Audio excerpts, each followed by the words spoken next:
Alrighty, guys. So hopefully you had a chance to read the PDF that I sent you called Mental Models. If you have not done that yet, please stop this video, go back and read that first, because we're reading this picture book through the lens of thinking about mental models and assumptions and generalizations. So, this is one of my favorite picture books. It's called Gila Monsters Meet You at the Airport. If you don't know what a Gila monster is, it's a lizard that lives in the desert southwest of the United States. It is a venomous lizard. Um, and so here we go. I live, oops, sorry about that. I live at 165 East 95th Street, New York City, and I'm going to stay here forever. My mother and father are moving out west. They say I have to go too. They say I can't stay here forever. Out west, nobody plays baseball because they're too busy chasing buffaloes. And there's cactus everywhere you look. But if you don't look, you have to stand up just as soon as you sit down. Out west, it takes 15 minutes just to say hello, like this. Howdy, partner. Out west, I'll look silly all the time. I'll have to wear chaps and spurs and a bandana and a hat so big that nobody can find me underneath it. And I'll have to ride a horse to school every day. And I don't know how. Out west, everybody grows up to be a sheriff. I want to be a subway driver. My best friend is Seymour, and we like to eat salami sandwiches together. Out west, I probably won't have any friends. But if I do, they'll be named Tex or Slim, and we'll eat chili and beans for breakfast and lunch and dinner. Well, I miss Seymour and salami.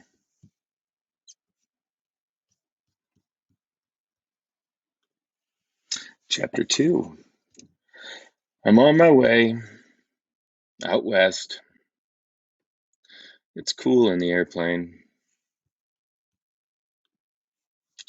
The desert is so hot you can collapse, and then the buzzards circle overhead, but no one rescues you because it's real life and not the movies.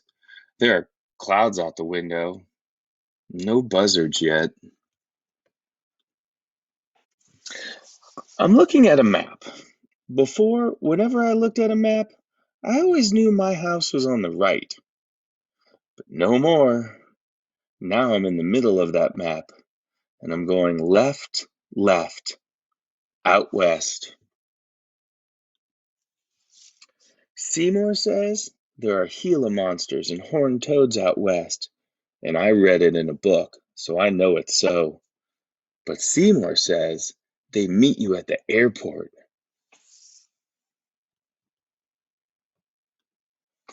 Chapter 3. We're here, out west. I don't know what a Gila monster or horned toad looks like, but I don't think I see any at the airport. I see a boy in a cowboy hat.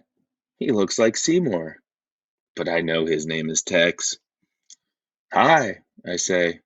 Hi, he says. I'm moving east. Great, I say. Great, he says. What's so great about it? Don't you know that the streets are full of gangsters? They all wear flowers in their lapels so they look honest, but they zoom around in big cars with screeching brakes. You have to jump out of their way. In the East, it snows and blows all the time, except for 5 minutes when it's spring and summer. And you have to live on the 50th floor. Airplanes fly through your bedroom, and you gotta duck fast. They ran out of extra space in the East a long time ago. It's so crowded, people sit on each other, on top of each other, when they ride to work. And alligators live in the sewers. I read it in a book, so I know it's so. Then the mother and father of the boy who looks like Seymour, but isn't, grab his hand, and he goes off. Sometimes the alligators get out, he yells to me, and they wait for you at the airport. Chapter 4. It's warm, but there's a nice breeze. We're in a taxi, right into our new house. No horses yet. I don't see any buffalo stampedes either.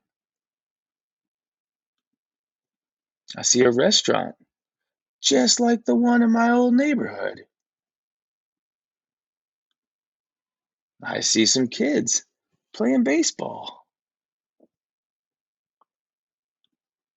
I see a horse. Hey, that's a great looking horse. I'm going to ask my mother and father for one like it. Here's our house. Some kids are riding their bikes in front of it. I hope one of them is named Slim. Tomorrow, I'm writing a long letter to Seymour. I'll tell him I'm sending it by Pony Express. Seymour will believe me. Back east, they don't know much about us Westerners. And there you have it, folks. That was Gila Monsters Meet You at the Airport. What I'd like you to do is think about the mental models of the characters in this book, both the boy moving from New York to the desert southwest of the United States and the boy from the desert southwest moving to New York City. Think about what assumptions they held, what generalizations they imposed on their new place, and also think about how the main character challenged his assumptions after receiving some new information about his new place, and how he then changed his mental model. And we will talk more about that soon. Bye.